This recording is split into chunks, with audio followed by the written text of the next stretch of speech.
Structure पढ़े थे, बात समझ में आया? तो उसमें भी आपने ढेर सारी चीज देखा था, क्लियर किया था, बात समझ में आया? अब हम लोग आज पढ़ेंगे जैसे फॉरवर्ड चार्ज, ये है आज हम लोग पढ़ना है, ये फॉरवर्ड चार्ज। तो हेडिंग लिखेंगे forward charge, A of O R A of A L forward, C H A R G E forward charge. ये आप चीज को कह सकते हैं forward charge.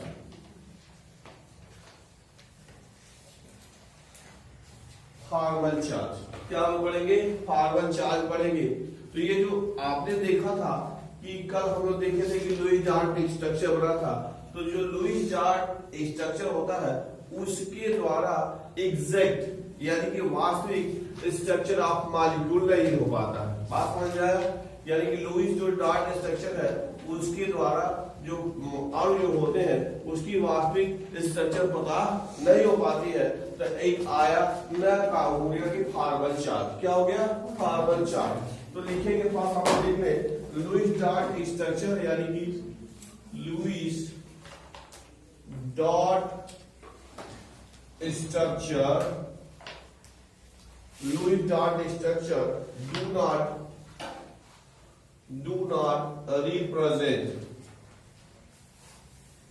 do not represent the actual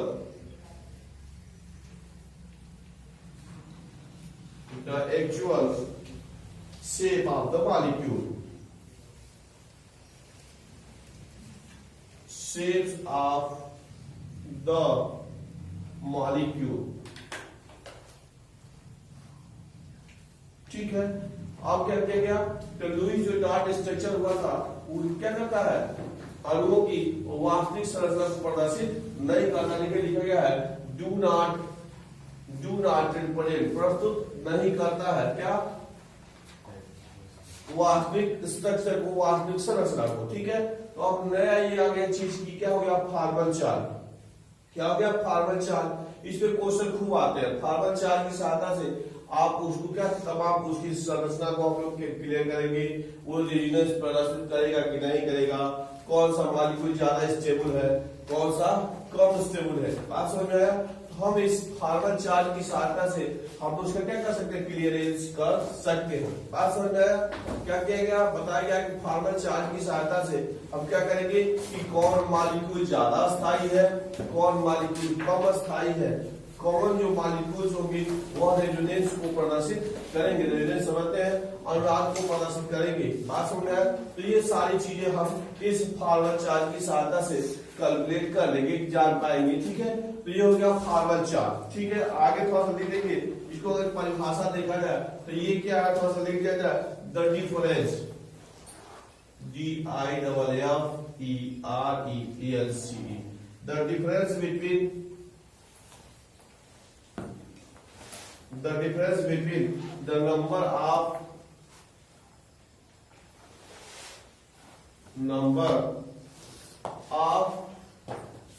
valence electron, the number of valence electrons of that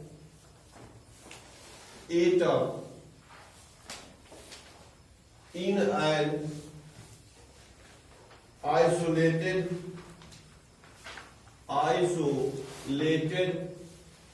or free state,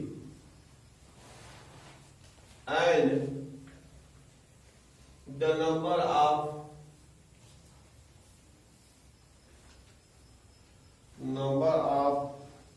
electrons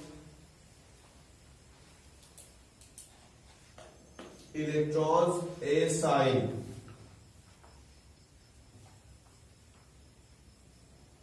to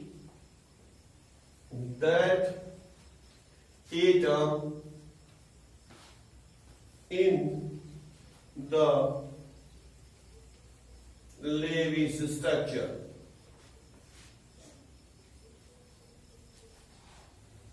Lewis structure, ठीक है। यह क्या हो गया? इसे ही कहते हैं फॉरवर्ड चार्ज। और इसकी फार्मूला था लिख लेंगे और क्लियर हो जाएगा आपको। तो ये देखिए लिखेंगे कि आपका हो गया फॉर्मल चार्ज, यानी अब सी यहां लिख दिया जाए फॉर्मल चार्ज बराबर होगा यानी equal to total number of valence electron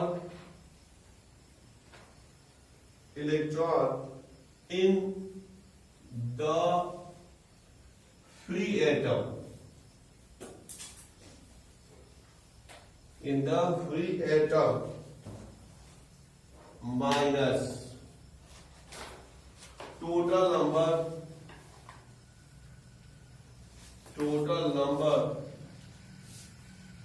of non-bonding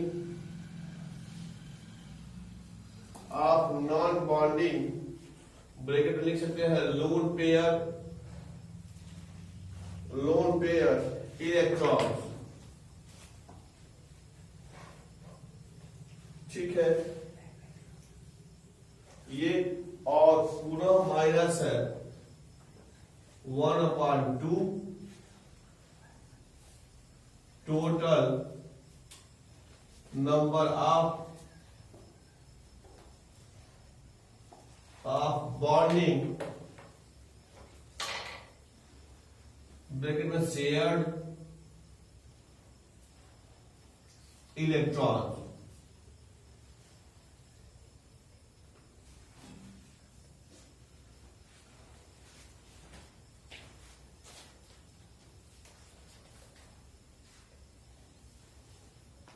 अभी क्वेश्चन निकाल करेंगे तो आपको क्लियर हो जाएगा।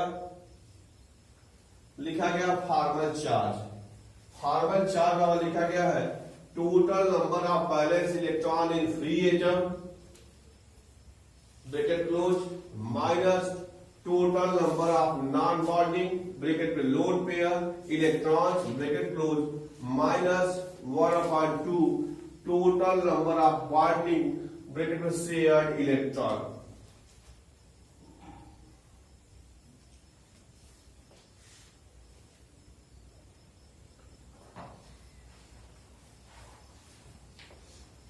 ठीक है, इसकी सहायता से हम क्या कर सकते हैं, फॉर्मल चार्ज का कैलकुलेशन कर लेंगे। बात समझ में आया? तो ये हम लोगों ने चर्चा किया कि क्या होता है फॉर्मल चार्ज, यानी कि सबसे पहले चर्चा किया गया था कि जो लुईस चार्ट स्ट्रक्चर है वह मॉलिक्यूल के वास्तविक संरचना को प्रदर्शित नहीं करता है, तो फॉर्मल चार्ज की सहायता से हमको उसकी वास्तविक संरचना पता चलेगा। साथ ही साथ ये बताया गया था कि जिसका उसमें फॉर्मल चार्ज कम आएगा उसकी स्टेबिलिटी अधिक होती है, वो जो अणु होगा वह ज्यादा स्थायी होगा। यदि कोई मॉलिक्यूल है जिसकी 2 या 2 से अधिक संरचना हो रही है, या कह सकते हैं कि सभी तरफ से उसके अणुओं की जो फॉर्मल चार्ज है वह एक बराबर आ रहा है, मतलब वह जो अणु है रेजोनेंस को प्रदर्शित करेगा। रेजोनेंस समझते हैं, रेजोनेंस का मतलब होता है अनुनाद। रेजोनेंस का मतलब होता है अनुनाद। अनुनाद का मतलब होता है कि प्रकृति में कुछ ऐसे अणु पाए जाते हैं, प्रकृति में कुछ ऐसे यौगिकों के अणु पाए जाते हैं जिनको एक संरचना से व्यक्त नहीं किया जा सकता है, यानी एक से अधिक संरचना हो जाती है। बात समझ में आया? एक से अधिक संरचना हो जाती है तो ऐसे संरचना को क्या कहते हैं, अनुनादी संरचना कहते हैं, और इस घटना को रेजोनेंस यानी अनुनाद कहते हैं। बात समझ में आया? तो आगे हम लोग इसको पढ़ेंगे, लेकिन थोड़ा सा ये बात हम लोग समझ में आ गया कि फॉर्मल चार्ज क्या कहते हैं। फॉर्मल चार्ज की कैलकुलेशन हमने लिखा है कि total number of valence electron in free atom, ठीक है, माइनस लिखा है total number of non bonding यानी लोन पेयर ऑफ इलेक्ट्रॉन, ठीक है, और माइनस है 1/2 total number of bonding electron. बात समझ में आया? इसकी सहायता से हम क्या करेंगे, फॉर्मल चार्ज की कैलकुलेशन कर लेंगे। बात समझ में आया? अब जरा ये देखो, जैसे तुम्हारे पास ये संरचना है O3 का, ओजोन का, O3 यानी ओजोन का, ये देखो ये है O, ठीक है, यहां पे ऑक्सीजन है, ये O3 है, O3 मतलब ओजोन, O3 मतलब ओजोन। तो ये देखिए इसका अगर देखेंगे तो यहाँ पे ये 2 हो गया, यहाँ पे 1 2 3 4 5 6 और यहाँ पर अगर देखेंगे तो 1 हो गया, 2 हो गया, ऐसे। बात समझ में आया? ये आपको दिखाई दे रहा है क्या? ये ओजोन है। क्या ये ओजोन है? अब इस पे आपको क्या करना है? फार्मल चार्ज की गणना करना है। ये कौन स्ट्रक्चर है? लुईस स्ट्रक्चर है, लुईस डार्ट स्ट्रक्चर है। क्योंकि आपने पढ़ा था कि क्या करता है लुईस डार्ट स्ट्रक्चर में, क्या करते हैं, जो इलेक्ट्रॉन होते हैं उसको डार्ट के रूप में प्रदर्शित करते हैं और केवल आउटर वाले शेल को ही दिखाते हैं, डार्ट के रूप में दिखाते हैं। बात समझ में आया? तो ये किसका स्ट्रक्चर है? ओजोन का। किसका स्ट्रक्चर है? ओजोन का है। अब देखो ये संरचना पहले हम लोग क्लियर कर लेते हैं, क्या सबका आगे पूरा है कि नहीं पिछले वाले टॉपिक के हिसाब से। जैसे देखेंगे, जैसे मान लो इसको हम नंबर 1 कर ले, इसको नंबर 2 कर ले, इसको नंबर 3 कर ले। बात समझ में आया? अब देखो जैसे पहले वाले ऑक्सीजन को देख रहे हैं, ऑक्सीजन नंबर 1, यहाँ पे क्या है? 3 बंध बना हुआ है। 3 का क्या होगा? सिंगल सिंगल 3 दिखाई दे रहा है तुमको। तो 3 का मतलब साझा क्या होगा? शेयरिंग हुआ है, साझा हुआ है। शेयरिंग हुआ है यानी कि साझा हुआ है। और आप पढ़े हैं कि जो साझा होता है दोनों इलेक्ट्रॉन दोनों के साथ गिना जाता है। साझे में दोनों का इलेक्ट्रॉन दोनों के साथ गिरा जाता है। तो 3 बंध दिखाई दे रहा है, मतलब 3 दूना 6 इलेक्ट्रॉन और ये 2 है, 6 दूना 8 इलेक्ट्रॉन है। तो ऑक्सीजन नंबर 1 उसका जो ऑक्टेट है यानी कि क्या हो गया? वो पूरा है। बात समझ में आया? ऑक्सीजन नंबर 2, यहाँ देखिए ये वाला किससे कट से बॉन्ड बनाया है? इस वाले ऑक्सीजन से 2। कितना दिखाई दे रहा है? अरे बोलो, क्या बॉन्ड दिखाई दे रहा है? 2 बॉन्ड दिखाई दे रहा है, यानी कि दो इलेक्ट्रॉनों का साझा हुआ है, 2 इलेक्ट्रॉनों का। तो यहाँ क्या हो गया? 4 इलेक्ट्रॉन हो गया। और ये कितना है? 4 है। बात समझ में आया? तो 4 और 4 8। इसका भी ऑक्टेट कंप्लीट है। अब यहाँ देखो 1 2 3 4 5 6 है और एक का साझा किया है। एक बंद दिखाई दे रहा, मतलब 1 इलेक्ट्रॉन का साझा किया है। 1 इलेक्ट्रॉन का साझा मतलब 2 इलेक्ट्रॉन, 1 इलेक्ट्रॉन का साझा मतलब 2 इलेक्ट्रॉन। तो 6 है ही। और क्या हो गया? 2 इलेक्ट्रॉन शेयरिंग वाला हो गया, तो यानी कि 8 इलेक्ट्रॉन हो गया। तो सभी के सभी क्या हो गया? ऑक्टेट पूरे हैं। तो सभी क्या स्टेबल है। बात समझ में आया? अब बात आती है फार्मल चार्ज की। बात समझ में आया? अब किसकी बात आई? फार्मल चार्ज की। तो हम लोग उसका क्या करेंगे? कैलकुलेशन करेंगे कि फार्मल चार्ज कैसे दिखाई, कैसे हम कैलकुलेट कर पाएंगे। बात समझ में आया? तो किसकी चर्चा हम करेंगे? फार्मल चार्ज की। अब यहाँ देखो फार्मल चार्ज यानी हम पहले लिखेंगे, क्या लिखेंगे? Formal charge. एफसी मतलब फार्मल चार्ज किसका? ऑफ 1, ऑक्सीजन नंबर 1 पे। किस पे हम करेंगे? ऑक्सीजन नंबर 1 पे। अब जरा ध्यान से देखना, हम लोगों ने फार्मल चार्ज कैलकुलेट करने के लिए ये फार्मूला दिखाई दे रहा है। दिखाई दे रहा है क्या करना है? Total number of valence electron in one free atom, in one free atom. अब ऑक्सीजन है, क्या है? ऑक्सीजन है, तो उसका कितना इलेक्ट्रॉन है? कितना होगा? बैलेंस इलेक्ट्रॉन कितना? अरे भाई ये ऑक्सीजन का लिखते हो तो क्या हाल है भाई? ऑक्सीजन का 8 होता है, ऐसे होता है ना। 2 और 6 लिखते हो तो बैलेंस इलेक्ट्रॉन कितना? 6। बैलेंस इलेक्ट्रॉन कितना? तो हम लोग आगे जानेंगे total number of valence electron in the free atom. तो हम लोग ऑक्सीजन नंबर 1 की बात कर रहे हैं। क्लियर हो गया? बराबर में क्या ऐसे लिखेंगे? कितना हो गया? 1 की बात कर रहे हैं तो 6 ये लिखा गया है। क्या लिखा गया है? Total number of valence electron in free atom. तो ये हो गया 6। बात समझ में आया? उसके बाद क्या है? माइनस। उसके बाद क्या है? माइनस। दूसरा क्या है? Total number of non bonding यानी कि lone pair of electron. Total number of non bonding में लोन पेयर भी है। बात समझ आया? यानी कि ऐसे इलेक्ट्रॉनों की संख्या हमको लिखना है जो बॉन्ड न बनाया हो, नॉन बॉन्डिंग में जो बॉन्ड में पार्टिसिपेट न किया हो। तो यहां दिखाई दे रहा है कितना हो गया? 2 तिहाई लिखेंगे 2। ये हो गया। उसके बाद क्या हो रहा है? ये 2 हो गया। तीसरा इसमें क्या है? -1/2। तो माइनस लगाया, 1/2 लिखा। बात समझ में आया?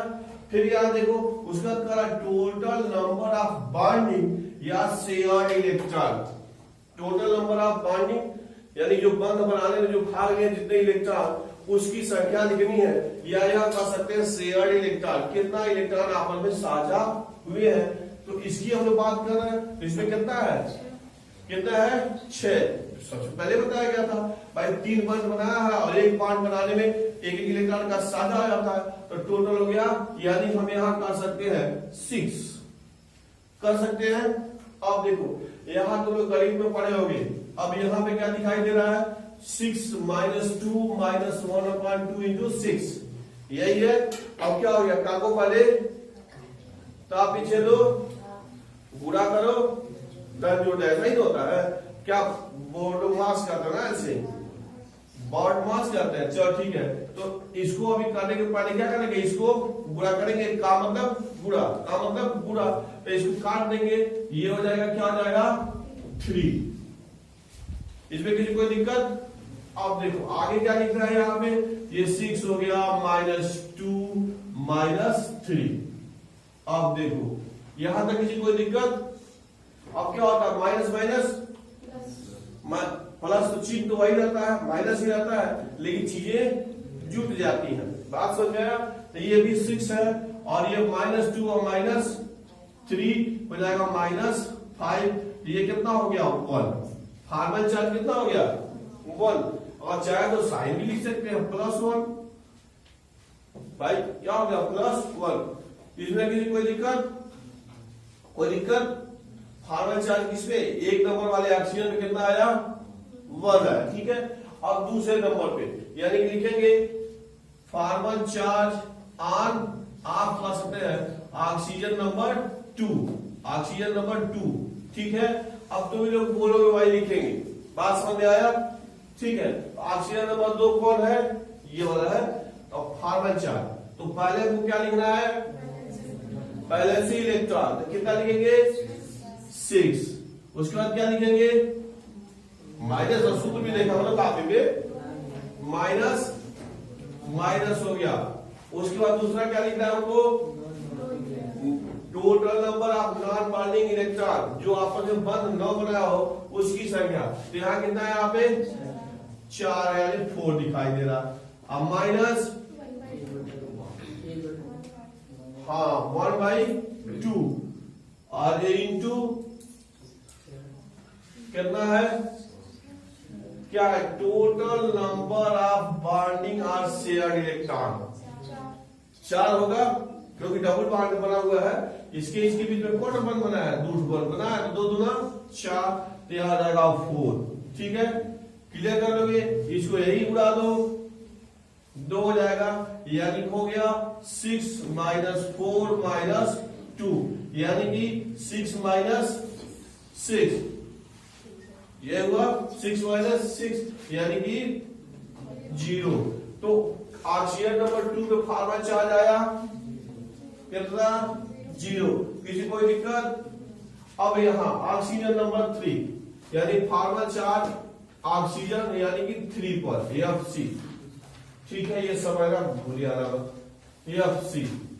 तीसरे नंबर पे तो क्या फिर वही काम होगा, तीसरे नंबर पे क्या होगा, फिर वही काम, तो लिखेंगे क्या 6 - 6 नॉन बॉन्डिंग कितना है उसमें, ठीक है 6, और माइनस इंटू 2, ठीक है।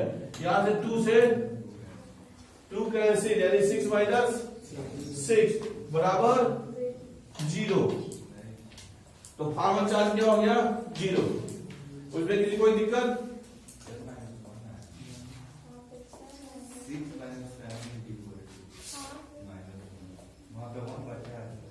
अच्छा हाँ ठीक है, 2 ये 2 से 2 काटे, 2 ठीक है, ठीक है, सही बात है ना भाई। देखो ये क्या हो गया, और इसको यहां छोड़ दिया जाए, फिर एक लाइन और लिख लो, स्पष्ट करने 6 - 6, अब -1 है तो कट गया था, यही हुआ है ना, तो इसको क्या करेंगे तब, तो 6 और -7 यानी -1। कोई दिक्कत किसी को, देखना मैथमेटिकल मिस्टेक, कोई दिक्कत किसी को। अब फार्मल चार्ज निकल जाएगा, फार्मल चार्ज निकल जाएगा। अब जैसे मान लो क्या है, H2O का फार्मल चार्ज निकाल दो, H2O पानी है, इसका फार्मल चार्ज निकालो भाई, अलग अलग निकलेगा, हाइड्रोजन का अलग और ऑक्सीजन का अलग निकालो। Proceed carry on. ठीक है, अब हम लोग फार्मल चार्ज जैसे डिसाइड हम लोग किए थे कैसे, तो उसका हम लोग उपयोग लिखेंगे। थोड़ा सा लिखिए, नंबर 1 चार्ज नीचे, उसके नीचे लिखिए नंबर 1, लिखिए the total sum of formal charge, total sum of formal charge on each atom, ठीक है, for a neutral molecule, a neutral molecule is 0। बात समझ में आया? क्या लिखा आपने, ये देखिए लिखा गया है the total sum of formal charge on each atom, यानी कि जैसे मान लो अभी हम लोग फॉर्मल चार्ज निकाले थे, पानी का ही निकाले थे, ये आप मान लीजिए यही है, NH3 ही है, NH3 है, तो क्या करेंगे, हाइड्रोजन का निकालेंगे और नाइट्रोजन का निकालेंगे, यानी कि नाइट्रोजन का फॉर्मल चार्ज, हाइड्रोजन का फॉर्मल चार्ज, हाइड्रोजन का फॉर्मल चार्ज, हाइड्रोजन का फॉर्मल चार्ज, भाई तीनों हाइड्रोजन है, तीनों का अलग अलग फॉर्मल चार्ज आएगा, तो इसका जो सम होगा वह क्या होगा, 0 होगा। बात समझ में आया? किसके लिए, एक न्यूट्रल मॉलिक्यूल, मतलब ये मॉलिक्यूल लिखा है इसमें कोई आवेश नहीं लिखा गया है, तो यानी कि क्या हो गया, वो उतना ही होगा। तो यानी कि क्या हो गया, आप क्या कर सकते हैं, जो फॉर्मल चार्ज आपने कैलकुलेट किया है उसका क्या कर सकते हैं, मॉनिटरिंग कर सकते, टेस्टिंग कर सकते हैं कि जो आपने निकाला है वह सही है कि गलत। विद भाई समझ में आ रहा है भाई, जितना भी फॉर्मल चार्ज आया सभी एटम का सबका साइन के साथ प्लस माइनस के साथ जोड़ते हैं, और जोड़ने के बाद 0 आता है तो मतलब मामला सही है, अगर नहीं बराबर आया तो मामला गलत है। तो बात समझ में, किसके लिए बात हुई, न्यूट्रल मॉलिक्यूल के लिए, उदासीन मॉलिक्यूल के लिए, तो अगर है तो हमको क्या होना चाहिए, 0 आना चाहिए, तब तो सही है। बात समझ में आया? अब नंबर 2 लिखेंगे, second rule, the total sum, फिर वही द टोटल सम ऑफ, ये आपसी लिख दे, formal charge, formal charge on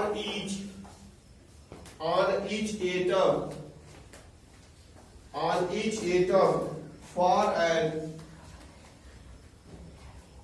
an ion is equal to total charge on that ion।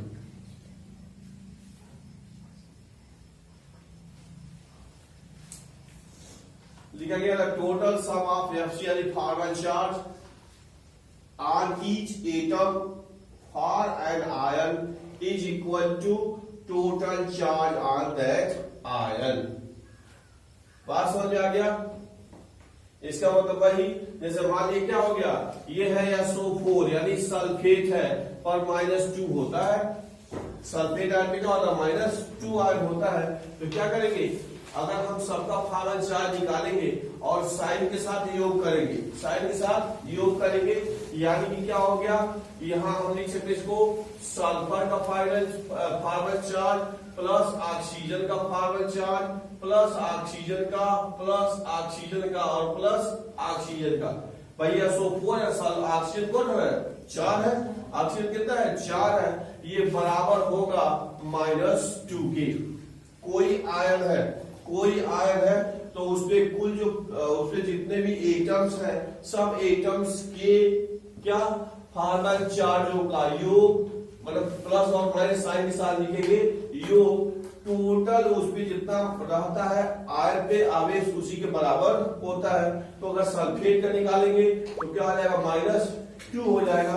मान लो यही है NH4 पर +1 अमोनियम आयन है, NH4 को +1 है, अमोनियम आयन है, तो इसका फार्मल चार्ज निकालेंगे तो नाइट्रोजन का फार्मल चार्ज और प्लस 4 हाइड्रोजनों का फार्मल चार्ज, 4 हाइड्रोजन का फार्मल चार्ज, ये बराबर होगा +1 के। बात समझ आ गया? तो दिक्कत किसी को? ठीक है, ये तो हो गया नंबर 2। अब नंबर 3 लिखेंगे।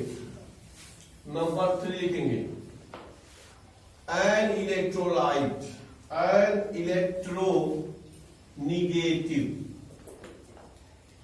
N electronegative atom passes minus negative यानी कि negative formal charge, formal charge whereas, जबकि whereas other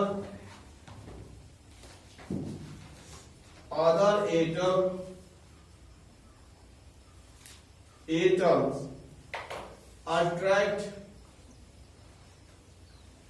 attached to it possess negative formal charge, negative formal charge।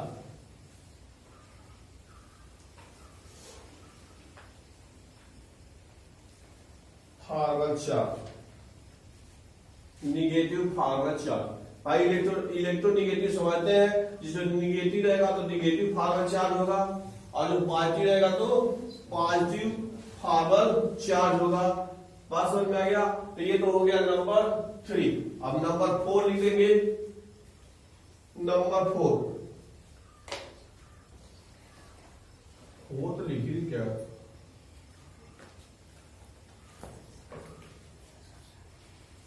लिखिए the structure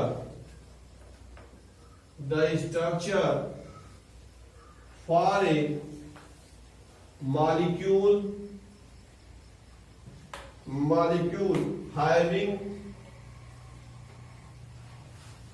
having smallest formal charge on the atom passes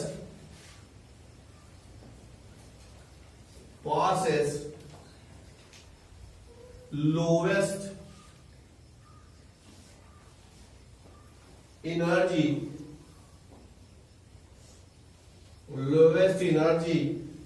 and thus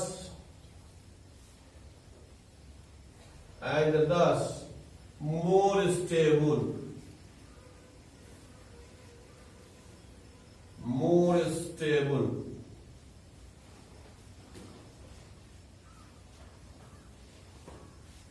ठीक है। जिसका क्या आगे लिखा गया है?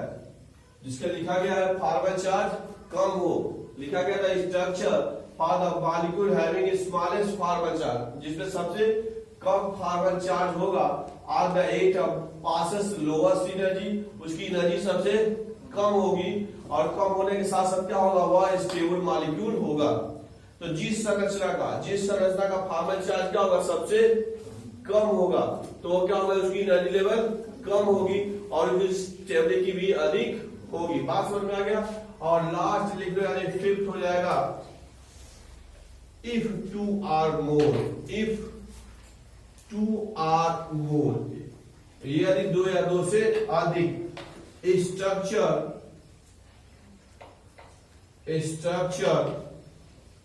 for a given species have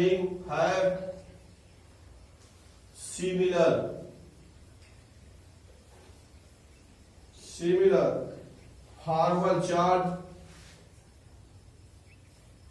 on atoms, the species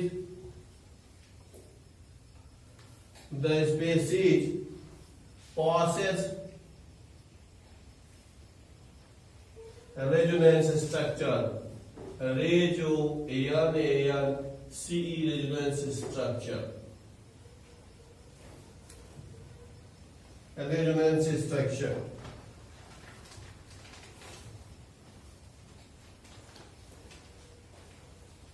लिखा है। यदि किसी यौगिक की क्या लिखा गया है, इफ 2 or more स्ट्रक्चर, यदि किसी मॉलिक्यूल की 2 या 2 से अधिक संरचना होती है, ठीक है, एंड क्या लिखा गया है, for a given species have similar formal charge on atom, यदि सभी परमाणुओं पर फॉर्मल चार्ज सेम है, सिमिलर मतलब सेम है, तो क्या होगा, वह जो यौगिक होगा क्या करता है, रेजोनेंस प्रदर्शित करता है, रेजोनेंस प्रदर्शित करता है। मतलब क्या होगा, रेजोनेंस का मतलब अभी चर्चा हुई थी कि क्या हो गया, प्रकृति में कुछ ऐसे तत्व होते हैं, ऐसे यौगिक होते हैं जिनकी जो व्याख्या केवल एक संरचना से नहीं की जा सकती है, यानी कि 2 या 2 से अधिक संरचना प्रदर्शित करते हैं, तो उसको इस घटना को क्या कहते हैं, रेजोनेंस कहते हैं। बात समझ में आया?